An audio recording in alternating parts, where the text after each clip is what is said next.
চরমোনাই দুই ভাইয়ের বিরোধের কারণে কি ভেঙে যাচ্ছে জোট?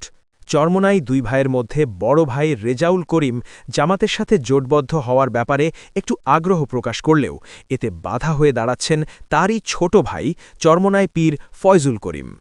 একের পর এক শর্তের বেড়াজালে আটকাচ্ছে জামাতে ইসলামীকে।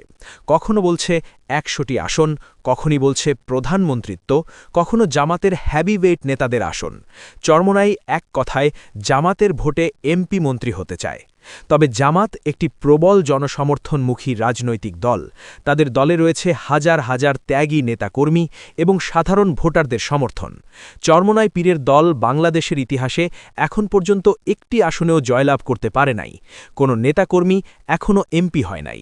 তাদের এই ধরনের আসনের চাহিদা ও বিভিন্ন দাবির পক্ষে অবস্থান জামাত ইতিবাচক হিসেবে নিচ্ছে না। ইতিমধ্যে যে জামাত তাদেরকে ৪৫ আসন ছাড় দেওয়ার ঘোষণা দিয়েছেন, পরিসংখ্যান বলছে ছাড় দেওয়া ৪৫টি আসনের মধ্যে প্রায় সবগুলোতেই হেরে যাওয়ার সম্ভাবনা আছে চরমোনাই পীরের। সম্প্রতি ন্যারেটিভ কর্তৃক একটি জরিপে দেখা গিয়েছে তাদের ভোট ব্যাংক মাত্র ৩%, কিন্তু তারপরেও তারা ১০০ বা ৯০ আসনের দাবিতে অনড়। এ ধরনের শিশুসুলভ দাবি জামাত ভালোভাবে নিচ্ছে না। জামাতের বিভিন্ন মহল থেকে দাবি উঠেছে চরমোনাইকে জোট থেকে বের করে দিতে। তবে চরমোনাইকে কেউ উস্কে দিয়েছে কিনা সে বিষয়ে তদন্ত চলছে। পরবর্তীতে জামাত তাদের ৪৫টি আসন ছাড় দেওয়ার পাশাপাশি ২৫টি আসনে উন্মুক্ত প্রার্থী দেওয়ার কথা হয়েছিল, কিন্তু সেখানেও চরমোনাই পীরের দল রাজি হয়নি।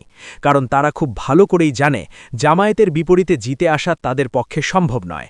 শুধু তাই নয়, চরমোনাই পীর সাহেব বলেছেন শুধু আসন নয়, ক্ষমতায় গেলে কোন কোন মন্ত্রণালয় তাদেরকে দিতে হবে সেটা আগেই লিখে দিতে হবে চরমোনাই পীর সাহেবকে।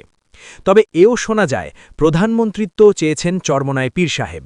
একবার চিন্তা করেন, নির্বাচন হয়নি, সরকার গঠন হয়নি, তার আগেই প্রধানমন্ত্রিত্ব ও মন্ত্রিত্ব নিয়ে ভাগাভাগি। তবে দিন শেষে কি হয় তা আগামী ৪৮ ঘণ্টার ভিতরে ফাইনাল চূড়ান্ত হয়ে যাবে।